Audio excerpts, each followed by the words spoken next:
എല്ലാവർക്കും നമസ്കാരം. ഞാൻ doctor Andrews, consultant neurologist and professor of medicine, P K Das institute of medical sciences. നമ്മുടെ കാലാവസ്ഥയിൽ കാര്യമായ വ്യതിയാനങ്ങളുണ്ടാകുകയും അന്തരീക്ഷ താപനില വല്ലാതെ കൂടുകയും ചെയ്യുന്നൊരു കാലഘട്ടത്തിലാണ് നമ്മൾ ജീവിക്കുന്നത്. കേരളത്തെ സംബന്ധിച്ചിടത്തോളം ചൂട് കൊണ്ടുള്ള അസുഖങ്ങൾ, അതായത് സൂര്യാഘാതം, കേട്ടുകേൾവിയില്ലാത്തൊരു കാര്യമായിരുന്നു. എന്നാൽ ഇപ്പോൾ പല ജില്ലകളിലും, പ്രത്യേകിച്ച് പാലക്കാട് പോലെയുള്ള സ്ഥലങ്ങളിൽ ഇത് കണ്ടുവരുന്നുണ്ട്. എന്താണ് ഈ ചൂട് കൊണ്ടുണ്ടാകുന്ന അസുഖങ്ങൾ, സൂര്യാഘാതത്തിൻ്റെ ലക്ഷണങ്ങൾ എന്താണ്, അതിൻ്റെ പ്രതിവിധികൾ എന്താണ് എന്നതാണ് ഇന്നത്തെ ചർച്ചാ വിഷയം. അതിനു മുമ്പ് ആദ്യമായിട്ട് നമ്മുടെ ശരീരത്തിൻ്റെ ഊഷ്മാവ് ഏതാണ്ട് 98.6 ഡിഗ്രി ഫാരൻഹീറ്റിലാണ്. അല്പം അങ്ങോട്ടും ഇങ്ങോട്ടും വ്യത്യാസം വരും. ഇത് എങ്ങനെയാണ് നിയന്ത്രിക്കുന്നത്? ശരീരത്തിലൊരു എയർ കണ്ടീഷനിങ് ഉണ്ട്. അത് പ്രധാനമായിട്ടും നമ്മുടെ സ്വെറ്റിങ്, അതായത് വിയർപ്പ് മൂലമാണ്. അന്തരീക്ഷ ഊഷ്മാവ് കൂടുക, അല്ലെങ്കിൽ ശരീരത്തിൻ്റെ ഊഷ്മാവ് കൂടുന്ന സമയത്ത് നമുക്ക് കൂടുതലായിട്ട് വിയർപ്പുണ്ടാകും. ഈ വിയർപ്പ് വലിഞ്ഞു പോകുന്ന സമയത്ത് നമ്മുടെ ശരീരത്തിൽ നിന്നും ചൂട് കുറയും. അതോടൊപ്പം തന്നെ നമ്മുടെ ത്വക്കിലുള്ള രക്തക്കൊള്ളുകൾ വികസിക്കും. ആയതിനാൽ ത്വക്കിൽ നിന്നും പുറമേക്കുള്ള ചൂട് പുറത്തേക്ക് പോകുന്ന അനുപാതം കൂടുകയും ചെയ്യും. ഇങ്ങനെയാണ് ശരീരത്തിലെ ടെമ്പറേച്ചർ, അല്ലെങ്കിൽ ശരീര ഊഷ്മാവ് ഒരു നിശ്ചിത അളവിൽ തന്നെ നിയന്ത്രിക്കുന്നത്. എന്നാൽ അന്തരീക്ഷ ഊഷ്മാവ് കണ്ടമാനം കൂടുമ്പോൾ നമുക്ക് എന്ത് പറ്റും? ഈ മെക്കാനിസംസ് ശരിയാകാതെ വരും. പ്രത്യേകിച്ചും അന്തരീക്ഷത്തിലെ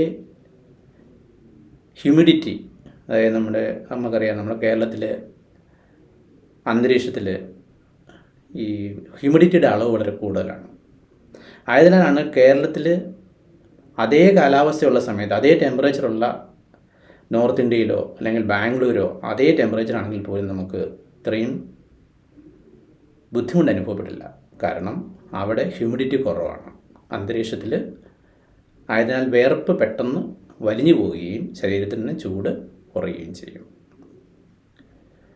അപ്പം വിയർപ്പ് ആണ്, അല്ലെങ്കിൽ വിയർത്താണ് നമ്മുടെ ശരീരത്തിൽ നിന്നും ടെമ്പറേച്ചറുകൾ, അല്ലെങ്കിൽ ഊഷ്മാവിനെ പുറന്തള്ളുന്നത്. ശരീരത്തിൽ കണ്ടമാനം ചൂടുള്ള സമയത്ത്, അല്ലെങ്കിൽ കാലാവസ്ഥ ചൂടുള്ള സമയത്ത് സാധാരണ കാണുന്ന ഒന്നാണ് ചൂടുകുരു. നമ്മൾ ഹീറ്റ് റാഷ്, ഇലക്ട്രിക് എന്ന് പറയും.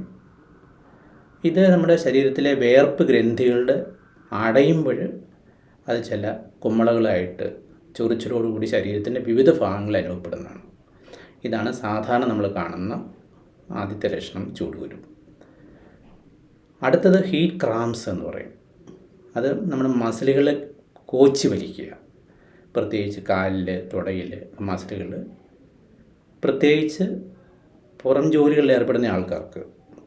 ഇത് പ്രധാനമായിട്ടും നമ്മുടെ വിയർപ്പിലൂടെ ശരീരത്തിൽ നിന്നുള്ള സോഡിയം, മറ്റ് വസ്തുക്കൾ, ഇലക്ട്രോലൈറ്റ്സ് നഷ്ടപ്പെടുമ്പോഴാണ്. അപ്പോൾ ഇങ്ങനെ അനുഭവപ്പെട്ട് കഴിഞ്ഞാൽ ഉടനെ ജോലി ഒഴിവാക്കി വിശ്രമിക്കുകയും വെള്ളം, പ്രത്യേകിച്ച് ഉപ്പ് ചേർത്ത വെള്ളം കുടിക്കാൻ കൊടുക്കുകയും ചെയ്യുകയാണെങ്കിൽ ഇതൊരു പരിധി വരെ നമുക്ക് നിയന്ത്രിക്കാൻ സാധിക്കും. അടുത്തതായിട്ട് ഈ വിയർപ്പ് കണ്ടമാനമായി കഴിയുമ്പോൾ നമുക്ക് ശരീരത്തിൽ നിന്നും നിർജ്ജലീകരണം വരും. ശരീരത്തിൽ നിന്നുള്ള നമ്മുടെ വെള്ളം നഷ്ടപ്പെടുകയും ആളിൻ്റെ പ്രഷറിൽ വ്യതിയാനം വരികയും, അങ്ങനെ പ്രഷർ കുറഞ്ഞു കഴിയുമ്പോൾ തലച്ചോറിലേക്കുള്ള രക്തോട്ടം കുറയും. ആ അവസ്ഥയിലാണ് നമുക്ക് തലയ്ക്ക് മന്ദത അനുഭവപ്പെടുക, ഈവൻ ബോധം കെട്ട് വീഴുക. ഈ ഒരവസ്ഥയിൽ വരും.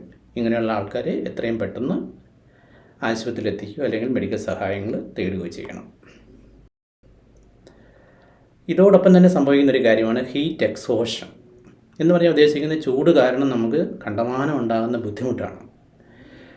ഈ സമയത്ത് അതികഠിനമായ വിയർപ്പ് കാണും, ക്ഷീണം വരും, തലയ്ക്ക് മന്ദത വരും, ചിലർക്ക് തലവേദനയായിരിക്കും, ശരീരത്തിൽ BP കുറഞ്ഞു കഴിഞ്ഞാൽ കൈ തണുത്ത് ആ ഒരു സ്റ്റേജിൽ വരെ എത്താം. അപ്പം ഇത് ഹീറ്റ് സ്ട്രോക്കിൻ്റെ, അതായത് സൂര്യാഘാതത്തിന് തൊട്ട് മുമ്പുള്ള ഒരവസ്ഥയാണ്. ഈ അവസ്ഥയിൽ തന്നെ ആളിനെ വെള്ളം പ്രദേശത്തിലേക്ക് മാറ്റുകയും വെയിൽ കുറവുള്ള സ്ഥലത്ത് എത്തിക്കുക, അല്ലെങ്കിൽ തണലുള്ള സ്ഥലത്ത് ആക്കി വെള്ളം കൊടുക്കുക, വീശുക, പിന്നെ തണുത്ത വെള്ളം കൊണ്ട് മേല് തുടയ്ക്കുക. ഇങ്ങനെയൊക്കെ ചെയ്ത് കഴിഞ്ഞാൽ ഒരു പരിധി വരെ കോംപ്ലിക്കേഷൻസ് ഉണ്ടാകാതെ നോക്കാൻ സാധിക്കും. അടുത്ത ലെവലാണ് ഏറ്റവും കൂടിയത് ഹീറ്റ് സ്ട്രോക്ക് എന്ന് പറയും. ഇവിടെ സംഭവിക്കുന്നതെന്ന് ചോദിച്ചു കഴിഞ്ഞാൽ സ്വെറ്റിംഗ് മെക്കാനിസം, വിയർക്കുന്ന മെക്കാനിസം നിന്നു പോകുന്നു. ഇപ്പം വിയർപ്പില്ലാതെ വരുമ്പോൾ എന്ത് പറ്റും? നമുക്ക് ശരീരത്തിൽ നിന്നുള്ള നമ്മുടെ എയർ കണ്ടീഷൻ സ്റ്റോപ്പായി അതികഠിനമായ ചൂടിലേക്ക് നമ്മൾ പോകും. ആ സമയത്ത് നെഞ്ചിടിപ്പ് കൂടുക, ശരീരം ചൂട് പിടിച്ചിരിക്കും, വിയർപ്പ് കാണില്ല, മുഖം ചുമക്കും. ഏറ്റവും പ്രധാനപ്പെട്ടത് വിയർപ്പ് നിന്നു പോകുന്നു എന്നുള്ളതാണ്. ഇത് വളരെ ഗൗരവതരമായ ലെവലാണ്. ആവശ്യമായിട്ടുള്ള ചികിത്സകൾ നൽകിയില്ലെങ്കിൽ മരണം വരെ സംഭവിക്കും, അല്ലെങ്കിൽ ആന്തരിക അവയവങ്ങൾക്ക് കേടുവരാം. ഇത് പ്രത്യേകിച്ച് നമ്മൾ ഓർത്തിരിക്കേണ്ടതാണ്. പ്രത്യേകിച്ച് കിഡ്നി, തലച്ചോറ്, പിന്നെ സ്കിന്നിന്, അങ്ങനെ പല അവയവങ്ങൾക്കും ഇതുകൊണ്ട് പ്രശ്നങ്ങൾ വരാം. എന്താണ് ഇതിന് മാർഗം? എങ്ങനെ തടയാം? ഏറ്റവും ആദ്യമായിട്ട് നമുക്ക് ഹീറ്റ് സ്ട്രോക്ക് അല്ലെങ്കിൽ ഈ ചൂട് സംബന്ധമായിട്ടുള്ള അസുഖങ്ങളുണ്ട് എന്ന് മനസ്സിലാക്കുക. എന്താണ് അതിൻ്റെ ലക്ഷണങ്ങളെന്ന് അറിഞ്ഞിരിക്കുക. ഇപ്പോൾ ഹീറ്റ് ക്രാംസ്, അതായത് മസിൽ കോച്ചുന്ന സമയത്ത് തന്നെ ആളിനെ ഒരു തണലുള്ള സ്ഥലത്തേക്ക് മാറ്റുക, ചെറുതായിട്ട് മാസേജ് ചെയ്യുക, പിന്നെ തണുത്ത വെള്ളത്തിൽ മേത്ത് തുടയ്ക്കുക. ഇങ്ങനെയുള്ള കാര്യങ്ങൾ ചെയ്തു കഴിഞ്ഞാൽ നല്ലതാണ്. പ്രത്യേകിച്ച് കുടിക്കാൻ വെള്ളം കൊടുക്കുക. സിങ്കോപ്പുള്ള ആളെ അല്ലെങ്കിൽ ബോധക്ഷയം വന്നു കഴിഞ്ഞാൽ ആളെ തീർച്ചയായിട്ടും നിലത്ത് കിടത്തുക, കാലുയർത്തുക, ആവശ്യമുണ്ടെങ്കിൽ മെഡിക്കൽ സഹായത്തിന്, അതോടൊപ്പം തന്നെ കുടിക്കാനായിട്ടുള്ള ദ്രാവകങ്ങൾ കൊടുക്കുക. ഹീറ്റ് എക്സ്പോഷനുള്ള സമയത്ത് നമ്മൾ ഈ പറഞ്ഞ പോലെ തന്നെ വെയിൽ കുറവുള്ള സ്ഥലത്ത് എത്തിക്കണം. കട്ടിയായിട്ടുള്ള തുണികളുണ്ടെങ്കിൽ ആ വസ്ത്രങ്ങൾ മാറ്റണം. കുടിക്കാൻ വെള്ളം കൊടുക്കണം. പക്ഷേ ഛർദി വല്ലതും ഉണ്ടെങ്കിൽ കൊടുക്കരുത്. പിന്നെ തണുത്ത വെള്ളം വേണേൽ സ്പ്രേ ചെയ്യാം, തണുത്ത തുണി കൊണ്ട് തുടയ്ക്കാം, ഫാൻ വെക്കാം. ഇതെല്ലാം ചെയ്ത് കഴിഞ്ഞാൽ മിക്കവാറും ഒരു മെഡിക്കൽ സഹായം ഇല്ലാതെ തന്നെ ആളിനെ നമുക്ക് ഈ അവസ്ഥയിൽ നിന്നും രക്ഷിക്കാൻ സാധിക്കും. ഇവിടെ നോക്കേണ്ടത് പ്രത്യേകിച്ച് സ്വെറ്റിംഗ് ഉണ്ടോ, അതായത് വിയർപ്പുണ്ടോ എന്നുള്ളതാണ്. വിയർപ്പില്ല എന്ന് വന്നു കഴിഞ്ഞാൽ അത് വളരെ സീരിയസ് ആയ സ്റ്റേജാണ്, ഹീറ്റ് സ്ട്രോക്കാണ്. അടിയന്തരമായി മെഡിക്കൽ സഹായം ആവശ്യപ്പെടണം. എത്രയും പെട്ടെന്ന് ഹോസ്പിറ്റലിൽ കൊണ്ടുപോകണം. അതോടൊപ്പം തന്നെ ആളിനെ നേരത്തെ പറയുന്നതുപോലെ വസ്ത്രങ്ങളൊക്കെ മാറ്റുക, അണ്ടർവെയർ ഒഴികെ എല്ലാ വസ്ത്രങ്ങളും മാറ്റുക. ഐസ് പാക്ക് അവൈലബിൾ ആണെങ്കിൽ നമ്മുടെ കഴുത്തിൽ, കഷത്തിൽ, നമ്മുടെ കാലിന് സമീപത്ത്, തുടയുടെ അടുത്ത് ഐസ് പാക്ക് വെച്ച് കഴിഞ്ഞാൽ ടെമ്പറേച്ചർ കുറയ്ക്കാൻ നല്ലതാണ്. അപ്പോൾ ഹീറ്റ് എക്സ്പോഷർ ചെയ്ത അതേ കാര്യങ്ങൾ തന്നെ ഹീറ്റ് സ്ട്രോക്കിൽ ചെയ്യാം, പക്ഷേ അടിയന്തരമായിട്ട് മെഡിക്കൽ സഹായം എടുക്കണം. അപ്പം തടയാനുള്ള ഏറ്റവും പ്രധാനപ്പെട്ട കാര്യം, ഒന്ന്, ഇതിനെപ്പറ്റി അറിഞ്ഞിരിക്കുക. രണ്ട്, വെള്ളം എപ്പോഴും കുറച്ച് വാട്ടർ ബോട്ടിൽ കൈവെക്കുക. ദാഹമില്ലെങ്കിൽ പോലും വെള്ളം കുടിക്കുക. ജോലി ചെയ്യുന്നവരും ജോലി ചെയ്യിപ്പിക്കുന്നവരും ഇതിൻ്റെ അവസ്ഥയെപ്പറ്റി അറിഞ്ഞിരിക്കണം. 12 മുതൽ 3 വരെയുള്ള സമയത്ത് കഴിയുന്നതും വെളിം പ്രദേശങ്ങളിൽ വെയിൽ കൊണ്ടുള്ള ജോലി ചെയ്യാതിരിക്കുക. തലയിലൊരു തൊപ്പി വെക്കുന്നത് നല്ലതാണ്, വെയിലടിക്കാതെ. കോട്ടൺ വസ്ത്രങ്ങൾ ധരിക്കുക. അമിതമായ കാപ്പിയുടെ അല്ലെങ്കിൽ കോഫിയുടെ അങ്ങനെയുള്ള ബിവറേജസിൻ്റെ ഉപയോഗം കുറയ്ക്കുക. ഇതെല്ലാം ഓരോരുത്തരുടെയും ഉത്തരവാദിത്തമാണ്.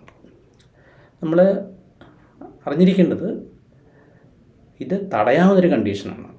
ചൂടുള്ളതുകൊണ്ട് ജോലി ചെയ്യരുതെന്നല്ല, പക്ഷേ ആവശ്യമായ പ്രിക്കോഷൻസ് എടുക്കുക, ജാഗ്രതയായിരിക്കുക.